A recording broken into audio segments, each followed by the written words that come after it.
Good. Thank you for having me. It's been such a long time. It's been a long time. I guess it's been more than a month or two. So, um, yes, it's great to have you back, and it feels great to talk about football once again. Yep, lots of things have happened over the last couple of months, last couple of weeks rather, since we Yeah, spoke. last couple of days, I would say, because only like 2 or 3 days ago, we were hearing that Ole Gunnar Solskjaer would be sacked if he doesn't get any decent results against the upcoming teams. So, it got 2-1 against both Jose Mourinho and Pep Guardiola, with the side which is many believed has regressed a lot since the departure of Jose Mourinho. So, how do you see what really changed in Manchester United that they are now getting back to winning ways and playing with that determination? They they lose to sides like Astana and then they win against sides like Manchester City and Tottenham. So what's going on at Manchester? Yeah, I didn't. I wasn't too surprised, I would say. So first of all, Manchester United has a very good record against big teams this season. Yeah, They also have a what do you say? They have the kind of style that Ole uses, which works best when they are the underdogs. So yeah, they counterattack more. They prefer to counterattack more, and they don't really have the kind of players to play any sort of possession style of play. yeah, So I felt what helped him over here, I think, was the fact that since the first match was against Tottenham with Jose Mourinho as the coach, I felt maybe the players had a little bit of kick. I would say, they wanted to. I don't know. They probably wanted to, show that they were right in probably having whatever was their part in getting Jose sacked. So yeah. they wanted to. I think because of that, it helped, and the confidence of that match is I think what they took to the City match. And again, they played really well in that match also. So I felt that basically they used the pace really well. In the City match, they had a little more confidence compared to Manchester City. I felt in the sense, it's because they are chasing for Yeah. a very after a I think very long time. They're chasing for the first spot. I think almost 2 years now. So I think both games that they had the confidence, and then their style of game suits when they are the underdogs, where they need to counterattack. Yeah, that's pretty much what I thought about that. And also, I think it's because Manchester City were on a losing streak, or like they were not collecting as many points as they would have liked to collect. And on the other side, Manchester United were losing to sides like Astana and the Europa League. So it definitely did ignite some fire in the players, and they were. I think it was more regarding the heart which the players put into the game rather than the tactics and stuff, because you always need that extra bit of play to react very instantly when you get the ball. You have to run an extra mile, and the players were willing to do that, and that's how they went on to counter attack and push the boundaries. And it's to be seen if they can carry out with that determination for the whole season to get to any silverware. But yeah, it is something which is interesting to see. So, however, you talked about Mourinho to Spurs, so let's move on to that part because it was an interesting signing, and nobody expected Mourinho to go to a team which would be less willing to spend a game, especially after what happened at Man United. So, uh, what are your thoughts about Jose joining Tottenham Hotspurs? I think it's a great deal for both parties involved. I said I felt that Jose had to go one step down to get back his mojo and probably reinvent, or not reinvent. I would say get back his recognition as a top manager again. I think in that one step down that he took the highest club in that one step down. So I felt he chose the right club, or rather I would say the right club chose him, and he chose the right club for him to take the project forward for them. I did. I mean, I really did expect that he had to be okay with this because I feel that right now uh, there are not enough big spenders in world football, and there are not enough people that who can spend for a long period of time. So I think chasing a project is very difficult unless the person has patience and unless you have patience. And I don't think so. Jose is in that spot right now, and I don't think so. Any club wants to give Jose that role right now. So I felt for him it was very good because he's the only person. Like I felt you could argue that he's an improvement on Pochettino. Maybe not in recent form, but I'm saying you could argue that he's an improvement on Pochettino. That is in the sense that if anybody can win Tottenham a title, it's probably him. So in that kind of respect, I think it is good for him and it's good for Tottenham. They can probably, if they manage to win a title, it can be any title. It could literally be the League Cup. They would still, the biggest advantage that they'd have is they'll be able to convince their stars to stay for some more time. So since after Pochettino was gone, they didn't get the right manager and he couldn't win anything. So it would be difficult for them to get their stars to stay on. So I think it was a good signing for them. So I think it's a good signing for them and for him, and it's interesting to see what he can do and what he does with the team. Overall, I felt he tried to play with a little more confidence with the team, not tried to play a little more confidence in the same style in which Pochettino played. With bringing his own defensive stability a little bit without being overtly cautious. But still, I felt his Tottenham overall have been a little slippery. They have losses of concentration from time to time, and uh, they're not a 90-minute Jose Mourinho side yet. So let's see what he can do. Right now, with I think Chelsea losing 2 consecutive matches, Yeah, it's interesting. I think that fourth spot is possible. It's hard, but it's possible for both Manchester United and Tottenham. So it'll be interesting to see how they go, because I think there's only 5 points between Manchester United and Chelsea, and about 6 points between Chelsea and Tottenham, and they have to play each other again. So it'll be very interesting how it goes on. yeah, that's a really good point.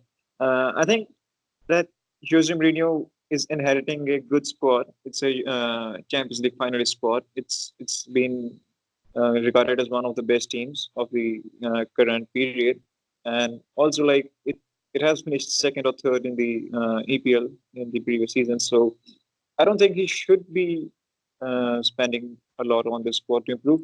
I think they only needed a new direction. They needed a winning mentality, and Jose definitely brings with that winning mentality when he plays. Compared to Pochettino, who used to say that titles only build your ego and they are not important and stuff like that. But Jose, with all due respect to Pochettino, is a bit different in that manner. He ranks titles very much, and uh, so I think the team now. Earlier, the players were looking to leave the club to play for a club which would guarantee them some titles. Maybe if you go to Bayern Munich or Real Madrid or Barcelona or even Manchester City or Liverpool, so those are the clubs which could guarantee you at least one or two titles in the coming seasons. But at Tottenham, it just felt that this period of stagnation has started, and this is the best they can get. So if they got Jose Mourinho at this point of time, and with the players with the qualities they have, I think the only improvement they needed was in the mentality, and that's pretty much what they get when they sign Jose Mourinho.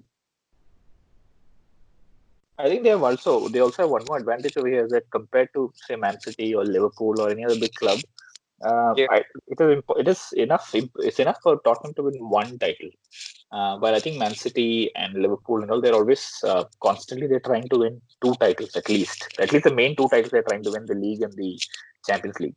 So I think what one so the only way that squad can be improved is like in the first 11 is just virtually it is impossible for them to improve the squad, because like who can they get better than Kane? You're not going to see Lewandowski come over here, something like that. So basically the only way they can improve the squad is they can get high quality depth in terms of your second league players.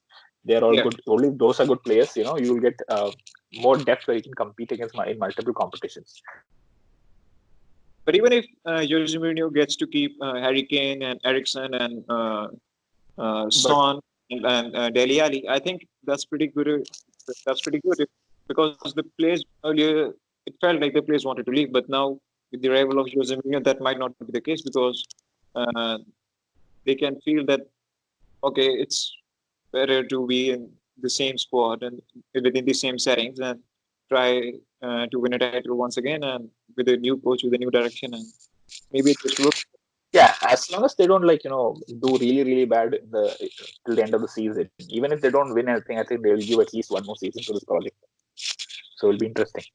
Also, they've got a quite good wins with a good margin, like 5-0 against Burnley last night, and that Yep. definitely has the confidence of the players, and I think they will be looking forward to continue with Jose Mourinho for at least one more season.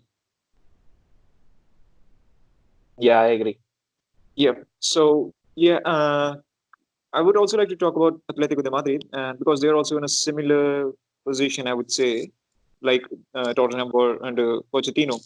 So Atletico is a side which was built by Diego Simeone. It was nurtured by him, and they did quite well. They reached the final of Champions League twice. They won the league, and they have been the contender for the league title for I don't know last 2 or 3 seasons, to say the least. But now, after the last season, the core was replaced. The new players came in, and still everybody expected Atletico to be contending for the title once again. But now it seems the things are not going as they planned to. Yeah, I mean, obviously, their core changed, and they got a new place. I think the excitement was with the fact that João Felix was bought for such a high amount. He was exciting the previous season, and I think they had a good preseason. If you look at it, they had a good preseason. Yeah, So I think that's where the hype came up. So obviously, you need to consider that when you lose so many core players, and you buy a lot of new players, it's going to take some time for them to completely settle in. Also, again, I don't think they play that bad. They just have like too many draws, like far too many draws. Then like it's not like they've been losing matches. This is they've not been able to score goals, which makes sense because he's a defensive-minded coach for such a long period of time. It's very difficult to change the identity to play like that. yeah, that's right. So it'll take some time. And also, I don't think they're that bad. I feel Tottenham was really really bad because they're below in the top 10. At a point in time, it's like it was literally impossible to see them reach the top four. I wouldn't Yeah, say Atletico's case is that bad because they're still level on points with Sociedad, who's fourth. So even though they're sixth, so the fourth, fifth, and sixth are still level on points. They're only about 8 points off from the top actually. So it's not like horrible like they're in. But I would expect better. That's all. And I think Real Sociedad. I think they, especially Real Sociedad. I think they've been reaping the benefits of Odegaard, especially and basically he was a difference maker in that team that was doing well already the previous season. I think he's the player of La Liga for the season. If the season is to finish right now, I think Odegaard is the player who should be uh, awarded with the appreciation he deserves. I think some Benzema fans might have a problem with that, but definitely, yeah, I think he's there in the top three for me at least. Yeah, he definitely deserves to be on the podium at least. So I think it is interesting because I wouldn't say all the big teams, but the big teams of the past, in the past couple of seasons, like say Bayern Munich or Real Madrid or Barcelona, Atletico de Madrid, and all of them are struggling a bit. Like Real Madrid recently gained some form and they are now doing well. Barcelona is like, okay, some games you uh, get a decent result thanks to Messi and Suarez and stuff like that happens, but most of the times you can see the distrust of the fans and the journalists regarding Valverde and the style of play and the ideology, and that Barcelona are not on a level which it should be at. So similar is the case with Zinedine Zidane, who was rumored to be sacked before uh, a week or two ago because the results weren't coming in and the team was looking very well structured. And same is the case with Bayern Munich, who recently sacked Nico Kovac, and they are, I guess, in the seventh or eighth position. And surprisingly, Mönchengladbach are the team which lead the Bundesliga table right now. And even Juventus have been rumored to regress. Not rumored, I would say it's a popular opinion that they have regressed in form, and Cristiano Ronaldo hasn't been what the fans expect him to be. So how do you see like what's happening with all the big clubs?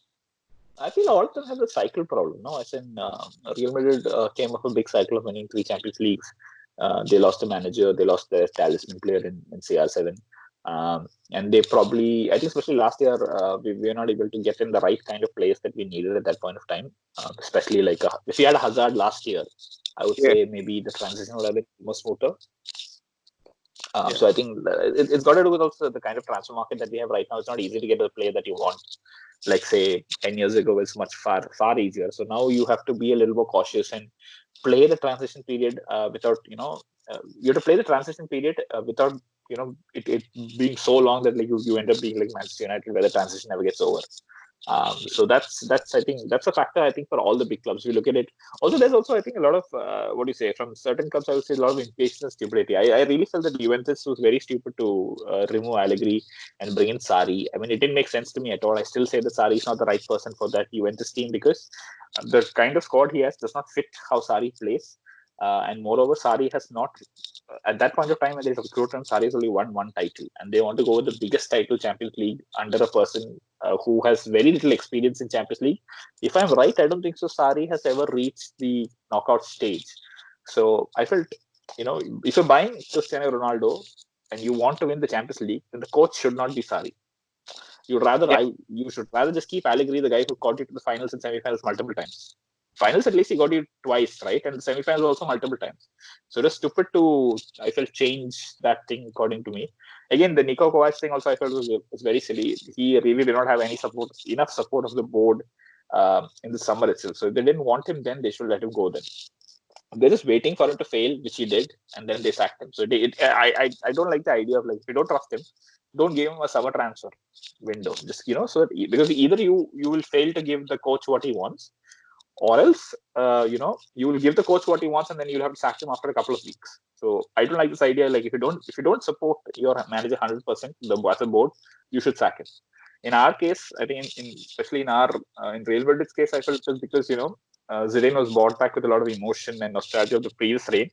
But I didn't feel that he had what made it successful in the first reign is he did not have it right now. I still don't think he had it right now. Only thing what he's got right now is a little bit of a better idea of what his top 14, 15 players are. But if you're telling me right now, if you were to play a major, if you think that, if you still ask me if you think Real Madrid or Zidane has a chance to, or has a possibility, confidence, if you ask me in terms of winning the league, I would still say no. One reason we are still in the league is because Barcelona screwed up really badly. So it is not because we are really that good. It's because while we were bad, everybody was bad equally with us. Okay, I agree that you can still argue that he has a very good chance in the Champions League, but it's still a knockout stage. You're talking about 13 matches. It's not the same thing. I agree he brings a mentality that he needed for it, which we have also accumulated with playing a lot of semifinals and finals over the past couple of years. And I agree he brings the kind of stability that a team needs and the kind of arm around the shoulder that the players need during this tough time. For that particular competition, I agree he's great. But if you're asking me for long-term consistent basis, I'm not sure the right person yet. I'm not again criticizing him. I'm just saying that his major strengths are not in building the kind of team that we have right now. Yeah, I agree with that, and I have always said that Zidane sometimes, not sometimes, like most of the times, lacks the structure of the play. He doesn't have a set idea or set, I would say, a certain style of play. But he also recently said in the press conference, I think it was before the Espanyol game, he said that I try to change my game every time because the opponents are always beating you, so I try to present something new. But the issue with that is that you are never really consistent, and it really backfires a lot of times, and it gives you the perception that the coach isn't really aware of what he's doing. But the games like against the PSG second leg, it was a good game. It was a good victory, but it still doesn't seem like that he's improved something or there is a tactical improvement at any level or something like that. It more or less feels like I okay, feel the that the players quick. have improved, especially in the PSG game. I felt Hazard had a very good game. Yeah, it's just like okay, the players earlier used to take 2 seconds to decide and then pass the ball, but now it seems like okay, they are doing it a bit more rapidly, and the rest of the gameplay just remains the same, and that's what Zidane refers to as intensity. And I don't think there is a massive shift. Like I understand that when you watch the game, you get swayed away by emotions. The scoreline is good, and the players are dribbling, and there are smiles all over. The fans are cheering, and it all gives you the illusion that okay, it's all good now. But these things can fade away very quickly if things goes out. So, what do you think? Are there any changes in the tactics of how Real Madrid play, or what's happening over there? No, I don't think there's too much change. Like I would say this is very similar to his last season in Real Madrid. Generally, I would say okay. The last season in Real Madrid, the first half was horrible. We were really pathetic. We were not getting anything right, and he really did not have much of a solution to the lack of scoring that we had at that point of time. Yeah, I think at that point of time, Ronaldo had one of his worst shot record percentage, something, no, two shots in two shots on target in 35 attempts or something like that Yeah, for the first 6 months. So yeah, really, Zidane did not do anything. Zidane did not do anything at that point of time except wait for the form to kick in. And when it kicked in, we actually won the Champions League. When it kicked in, Ronaldo was amazing. He was scoring. I think at that point of time, anything he touched was a goal. So it went yeah, from like he couldn't score an open shot with no goalkeeper, standing 5 yards away from the goal line, to he could literally do a goal kick and it would be a goal. Like yeah, that was the degree in which it changed. I feel it's like a smaller version over here, no? Because when we were playing badly, the others were also playing badly. The impact was not the same. That season, when we were playing badly, we were already like 18 points behind the leaders. Here, because yeah, everybody is playing badly, we did not lose that much ground. At the same time, when we picked up, we are still not picked up in the way Cristiano Ronaldo at that point of time we picked up. So basically, I felt players like Hazard has come into form. Rodrygo has been playing really, really good. Rodrygo, I would say one thing is really surprised is compared to what I've not seen a lot of Brazilian football. I only saw Rodrygo's a few videos when he and Vinicius were signed last year, and that time yeah, so I always felt that Rodrygo is a better player from what I saw on the videos. But he can never translate, because I feel all videos that we see is just it shows the best parts of the player. So you really don't know how he's playing across 90 minutes or across a season. Like you yeah, could still show the best of a player in a 30-second or in a 5-minute video, and you think he's amazing, but you realize that he's only done those minutes in like 2 years. So, yeah, so I'm just basing it on that point of time. I feel Rodrigo's a better player. I feel he's far more adventurous and dribbling and has more skill level than what he shows at Real Madrid. But I feel like he, maybe because of the way Vinicius has struggled, or I don't know, some kind of internal maturity that he has had, he's been very plain and simple. He just tries to use his pace and his finishing. And while finishing, he doesn't, or for finishing or for his pace, he doesn't use a lot of unnecessary dribbling, steppos, and everything. He's very direct. He yeah, reminds me a lot of young Hesse. Hesse was more direct. He didn't over dribble or anything at that point of time. His point is always go direct and try to shoot. And I think so. This factor helped him. And the other aspect is both, from what I noticed, both Vinicius and Rodrigo have been extremely helpful defensively. So they don't have that ego of being a star player or anything like that. They've been extremely helpful defensively, and they've been very helpful to, they've been, I think, grateful to be given the starting, to get so much minutes in the starting level. So you have to yeah, give credit to Zidane for that. Zidane, I would say, one of his positives, he has a lot of balls into giving young players a lot of time. He also has a lot of courage in playing. He tries to be positive. I would say I don't think so. I don't think so. Genuinely, I don't think so. Zidane is a negative oriented coach. Even if you're winning 3-0 in the first leg, he's not going to go to the second leg to defend.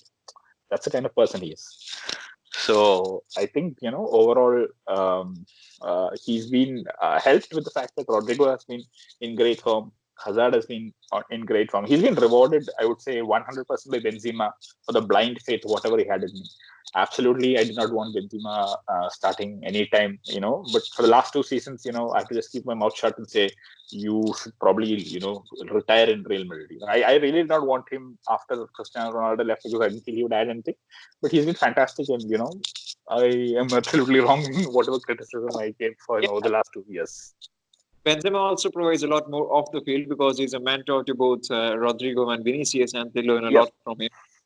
So he's a role model for the youngsters, and because he doesn't really teach you how to be like arrogant or how to be the star player of the team or stuff like that. He always shows you, okay, you have to sacrifice your own self for the team and stuff like that. And also talking about Rodrigo, I think he analyzed how the time of Vinicius was in Real Madrid because he joined a season later than Vinicius.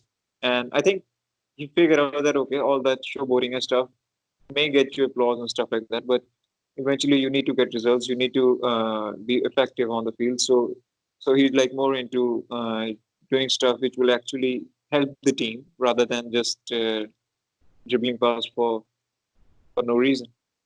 I'm not saying that Vinicius dribbles past for no reason and stuff like that. He does create some good chances, and he helps us get into dangerous positions. He penetrates the defensive lines of the opponents when we are completely relying on crosses and stuff like that. But eventually, you need to be good on finishing, and you need to be a bit more uh, mature to know when to pass the ball to the other striker who is in a better position to score. Like last night against the Spaniel, it would have been better if Vinicius would have passed on the ball to Benzema, who could have scored, but he went on his own and it didn't work. So I think that's a bit of a difference between Vinicius and Rodrygo. So if Vinicius can get those qualities, he can be equally good or even better than his counterpart Rodrygo. So Yeah, the uh, maturity difference is clear to see. Yeah, I think so. He's still, yeah, I think Vinicius is really a prospect even now. But I think Rodrygo is closer to the final article. Well, not final article, but I would say he's closer to, like, he's the kind of player that he will definitely, at the very minimum, be a good player. yeah, Vinicius, we don't know yet. He has the possibility of being a Ronaldinho and he has the possibility of being a Robinho. yeah. So he's somewhere in between. He's like, we don't know where he is, I think. But if you Rodrygo, tell me in Rodrygo, I think he'll at least be a Pedro. Like, if that makes sense.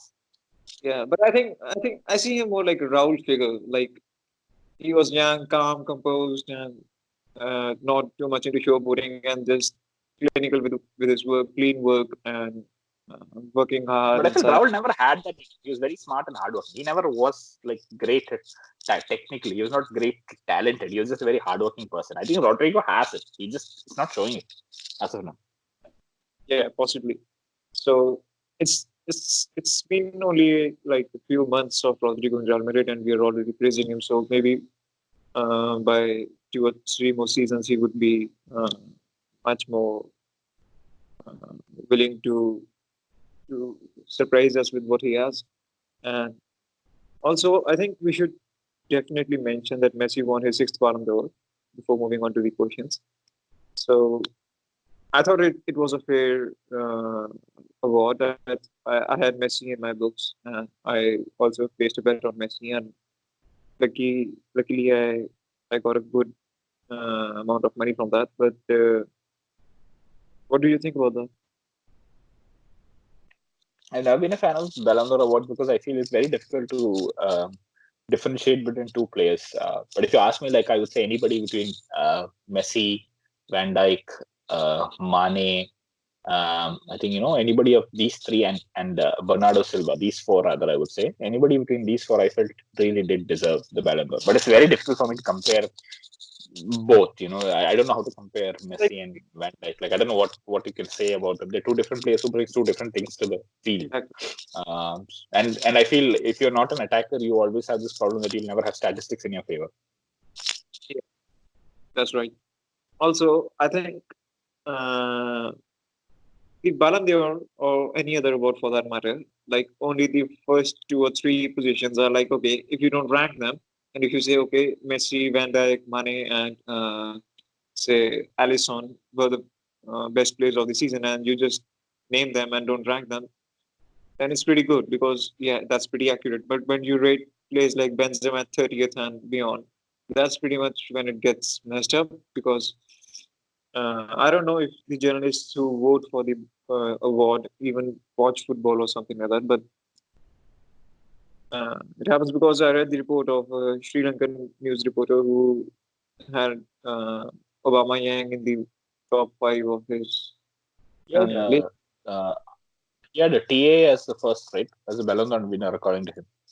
And I read this somewhere. I'm not sure whether it's correct or wrong, but I heard that even though he was a Sri Lanka coach, when he was a player, he used to play as a right back or something like that. And that was the justification for him thinking that TA is the Ballon d'Or winner. Again, I'm not saying TA was fantastic last season.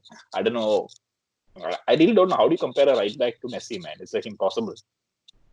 Yeah, but yeah, I don't know, man. It's weird because I don't think Obama Yang and Ter Stegen and all the other players we had in his list were deserving of the spot. Anyways, that's not the point we are discussing here. I'm just saying that okay, Ballon d'Or and all the other awards, when you look at the finalists and you don't argue about who deserves the award or not, you can just say okay, these players deserve to be on the podium, irrespective I of. would completely agree because I feel Cristiano Ronaldo should not have been there in the top three. Yeah, I understand the emotion of the fans who have been following him for a long time and all this stuff, but he's not even being the best player of Serie A, I guess. Yeah, that's right. I felt he was not so he should not be in the top three. He won. I also find it's very funny that people say that he deserved the award. I'm like, first of all, he was not the best player in Serie A. He was not the best player in Portugal, and he got both awards. Yeah, He got the best player in Serie A award and the best Portuguese player award, even though he was not the best in both. So I don't Yeah, see how people can say that he deserves the Ballon d'Or.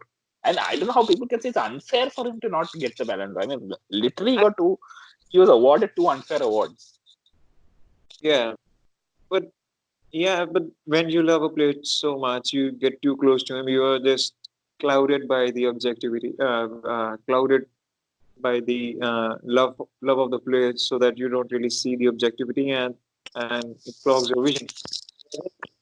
Uh, I agree that Ronaldo won trophies with Juventus and with Portugal, but those trophies weren't really. How much did he contribute in those trophies, and are those trophies like really a parameter?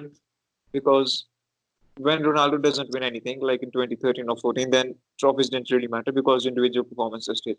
But when he wins trophies, then individual performances don't really matter and trophies do. So it's like always a different parameter depending on the favorable situation There's no for you. parameter, really. It's just like one journalist point of view. Whatever his point of view, whatever his reasoning is, that's it. So when you combine that into 200, you'll have like a medaled criteria, no? Yeah, that's right. I That's don't one reason why I know. like. That's one Like, reason why I like golden shooting, whether you give points for goals scored. Like that makes sense. Like they're clearly telling you this is the criteria. It might not be a great criteria. You might be able to manipulate the criteria for your benefit and all that. But I'm saying at least there's a criteria where there's very little scope of lack of objectivity. yeah, that's right. Anyway, it's a never-ending discussion, and I think we had one previously with Sean also, and yeah, it's always been mind-boggling. Anyways, we should move on to the questions. So, forgive me if I'm not pronouncing it right. Benedict Erha on Facebook asks, "How does Van de Beek fit into our squad? We have a lot of midfielders, and I'm hearing stories of Fabian Ruiz also." So I assume he's talking about Real Madrid because both of these players are Real Madrid. So Van de Beek has reportedly signed for Real Madrid for 55 million euros and will be arriving in next summer window. And before I add on to it, I'll just ask, how do you feel about that? I've I've already felt that we need a midfielder even now. One central midfielder we need even now, I would say. So I think Van de Beek is a good signing. I think he's a great player. Um, Between him and Ericsson, I would still choose Ericsson, but because I think we are more in a win now mode. I feel. But Van de Beek is a good signing. I don't have any particular problems as such. I think we need the position. I don't agree that we have a lot of midfielders as such, because I think Valverde has been playing really well, but that is unexpected. And even then, I still, we have to see whether how consistent he can be, how he cannot be, and stuff like that. Also, we need to look at a long-term Modric replacement. I think Modric is playing already very little this season. Not very little, but he's playing less this season. You would expect him to play lesser next season. Um, Modric is on last season, I guess. no, I think he has one more season, I believe. Okay. So I think his contract expires at the end of next year. So I think he will be staying for one more season. So that's so anyhow you need a replacement for him. And on top of that, I'm fairly confident that James will not be here next season. Though James, I've never classified James as properly a midfielder. I always felt he's more of a 10 or a winger. But I think at least on paper, I can see whoever is this new midfielder, if it is Van de Beek or Eriksen or Pogba or whatever, they'll be replacing James at least on paper.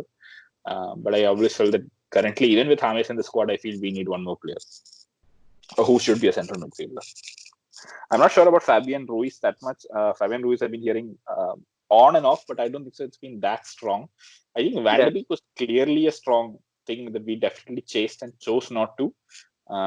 It'll depend next year on what Zidane wants. I And think first of all, it'll depend on whether Zidane stays, whether he really, really, really wants Pogba, because I think next year it is slightly more possible, but I don't know. But I would prefer Ericsson. Of all the three, I would prefer Ericsson. yeah. I also think like it if we sign Van de Beek really comes and we are looking for another midfielder along with Van de Beek, be it Fabian Ruiz or Paul Pogba or anyone else, Ericsson. I think then we can bid farewell to Ceballos, who most likely Yes. won't be back. Yes. And then Odegaard will be at Real Sociedad for one more season, I guess. I think we should only have invest in one midfielder and look at having Odegaard back. I think uh, I think Odegaard needs a little bit of competition, but he also that's why I like the idea of Ericsson a lot more, because I think Ericsson is a little more older, and if you have eventually what do you say, Odegaard as his backup, then it's great for both. I don't think Ericsson needs. I know he's only 26, 27, but I don't really see Ericsson playing with still he's 35 necessarily. And I think eventually, after maybe 2, 3 years of Ericsson, I can see Odegaard taking his position. So that's maybe I'm a little biased like that. Like I want to see Odegaard succeed. Whatever he's been doing. So I would like to see, like, if it's somebody like Pogba, I think it'll be very difficult for him to come to really step in and succeed. And I think at the same time, if it is Van de Beek, I'm not Van de Beek. Also, I don't mind, because it's still a competition between two young stars. It's up to them to prove who should be in the starting 11 for the next 10 years. So that I still don't mind that much. So I would prefer if it is either Ericsson, who's slightly more older, but is not. I don't think so. He has that much longevity, like, or is going to reach the next level like Modric. So but I think Odegaard could. Yeah. So what happens to Brahim Diaz then? Sorry. Oh, Brahim Diaz. Oh, yes. I see. I really felt that he was a good signing last year. This season, he's not a great signing because he's going to be a third choice keeper, a third choice forward, and we already have only a system where we play one particular forward. I think Jovic will eventually get chances. It's just that Benzema has been too good, and we've not been able to. Right now, I don't think so. He's able to consistently play a diamond formation, and even when he plays a diamond formation, he prefers to have like a Hazard or maybe like a Vinicius, Hazard, Rodrygo type player accompanying Benzema. Yeah, but you have to So play injured, right? Like James, I don't know if he's injured or what. He's not playing. I don't know why. I he's forgot. injured. James is Yeah. injured. Okay. Isco has just returned from an injury and he's not at his 100% right now. Bale is injured. Benzema has reportedly been injured. He injured his wrist. I don't know if it's serious enough or how it works. Benzema. Oh, that's new. Huh? That's new. Huh? It's a new. I did not hear. Yeah, it's a rumor that he's injured his wrist. So I don't know how authentic it is and if it will impact his minutes on the pitch or not. So then we have Hazard who is injured, and then we have Lucas Vasquez who is injured. So there are like so many injuries. Official is Lucas Vasquez, Hazard, and Marcelo, right? Officially. Even Bale is official, I guess. Oh, okay. I'm not Okay. sure. Even Bale is on the list. So you have to see like okay, and then you see the pecking order like Vinicius and Rodrygo, and then you have Isco, and then you have Brahim Diaz. So like, and Mariano doesn't even make the squad list anymore. So I think that's a settled tell that Brahim Diaz will either be Oh, sold wait, or sorry. low. You're talking about Brahim Diaz. I heard Mariano Diaz for some reason. Yeah, yeah. Sorry, my bad. I heard Mariano Diaz for some reason. But both of them, like even Brahim will be loaned, and Mariano will most likely be sold. Yes, Brahim Diaz. I told when he came that last season he's a very bad signing. I didn't understand the point. Not that he's a bad player. I didn't understand the point of a signing. He left Yeah, Manchester City because he was not getting playing time. He came to a team that cannot give him playing time. So I yeah, didn't understand. exactly. And the injuries just added to the problems. Yeah. So for So him to get any chance, any chance of playing time, he needs to hope that Lucas Vasquez gets sold, Asensio doesn't come back to his level, and then yeah, he comes in. Like that's the only way I can see him come into the team as a backup to probably Rodrygo eventually in future. and that's what I'm talking about, Carlos. I'm just saying that see, Bale is injured, right? Lucas Mm, Vasquez is injured. Asensio is injured, mm, and uh, uh, and still we have like Rodrigo and Isco who are above him in the pecking order. So correct. the player like Brahim go at this point of time, like he goes back to Manchester City or I think maybe he'll be just loaned out. I think he'll be loaned out for the time being. Also, Brian was not a Zidane signing, right? I don't think so. Brian was ever a Zidane signing, though he played a lot under Zidane last season.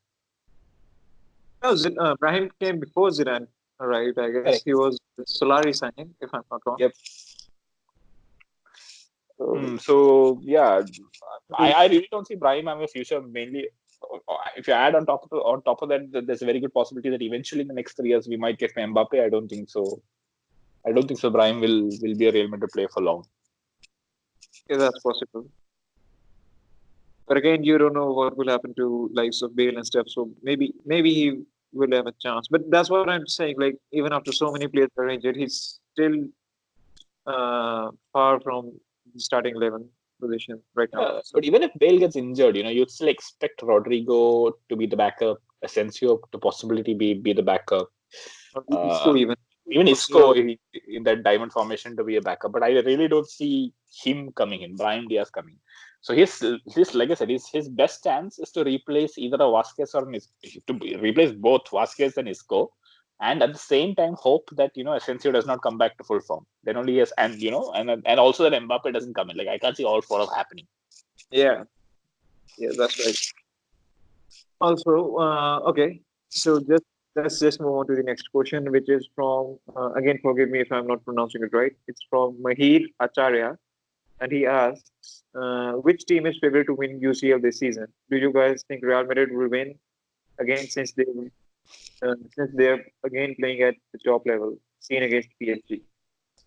So I think Real Madrid are always the favorites to win the competition, always one of the favorites, alongside say even though Bayern Munich are not on the best right now, and Manchester City are not doing pretty well.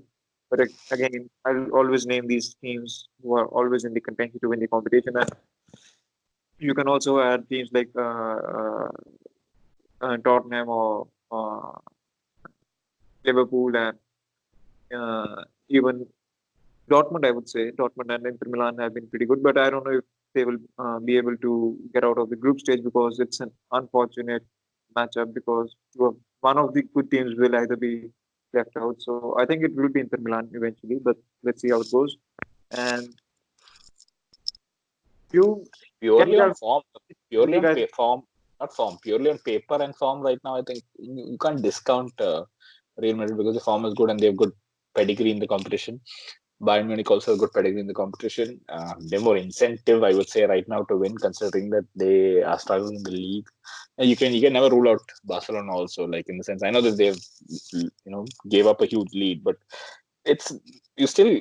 I mean, they've reached that position where they were almost in the final and then they lost. So it's like it reminds me of the times when when we lost in the semi-final so many times and then we reach the finals. It's like the more they lose, eventually they will break the duck. Sometime or the other they'll break the duck. So that's possible. But if you ask me, yeah, right now, just on form, pedigree, and looking at basics like that, I would still say it's Real Madrid, Barcelona, Bayern Munich. Just because Cristiano Ronaldo is there, I would say Juventus, but I would say they're like an outside favorite. But yeah, it's still very early to see. Like I believe in the Jose Mourinho theory. You have really a shot at the Champions League is when you reach the quarterfinal. So yeah, once the teams reach the quarterfinal, I think everybody has a very good chance.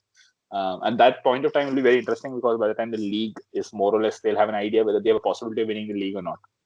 So from that perspective, I think Man City is very interesting because I don't think they will win the league this year because one, Liverpool have been really good, and two, they've been very lucky also.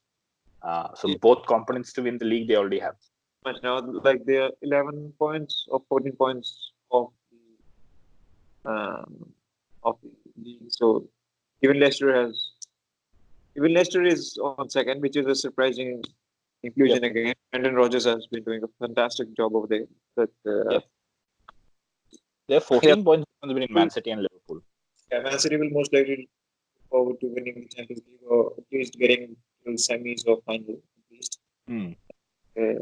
And that's probably the only trophy which Pep Guardiola lacks in his Manchester City record. Hmm. Correct. He's won everything else. So yeah, I think there'll be a renewed focus for Man City for this particular title, and I think I think they'll learn from their losses in the last 2 years. It'll be interesting to see if they manage to face Liverpool again, especially in a two-legged knockout. Yeah, yeah. I think Liverpool will have the best of that game again because Jurgen Klopp has, I don't know what he has, but he just does extremely well against likes of Jose Mourinho and Pep Guardiola, and especially with this Liverpool side, which is fully developed, which has won the Champions League, which is I don't know how Completely to well say. They are supported. like know what they are doing. Hmm. Like a family team, I would Hmm. say. You're right. Yeah. So it's pretty dangerous to face this Liverpool, and I don't think Manchester City could get a better result from that if they manage to. Oh, I forgot. I should probably add Liverpool into that four also. So I would say Liverpool, Real Madrid, Barcelona, Bayern Munich are the four main favorites. The outside favorite would probably be Juventus, and maybe after that Man City. So that's probably my like pecking order. Yeah, that's right. I agree with you. And we are probably off the time limit by 15 minutes. It's 45-minute podcast now. So, do you want to add anything else, or should we just wrap it up now? I hope Inter Milan wins the league. That's the only thing I want to add. I like how they're playing really well. When they drew to, I don't know which team it was. I'm Roma, sorry, Roma. Roma. Yeah, so they drew to Roma, but luckily Juventus lost to Lazio by 3-1, and the But they're distance playing is. amazing football. Amazing football. I absolutely love the way they're playing. Really. I think they got the right coach in Yeah, Conte. they got the Earlier, right coach, the right structure.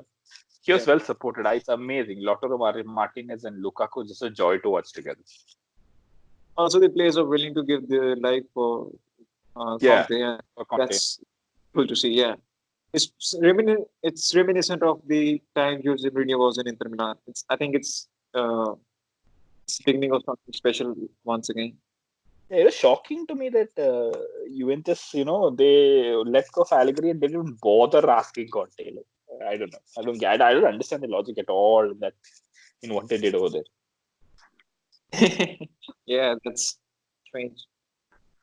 Yeah, I think we'll just discuss more of Serie A in the next podcast, and maybe we'll have Sean with us to give his views as well. So, for the time being, I think we should call it a day. And if you want to add something else, then Yeah, do that's it. it. I hope to see you next week. Yeah, see you next week. Thank you so much, Carlos. Yeah. Bye bye. So much for listening. Keep watching football and keep listening to Football Europa podcast. And see you next week. Thank you, guys. Adios.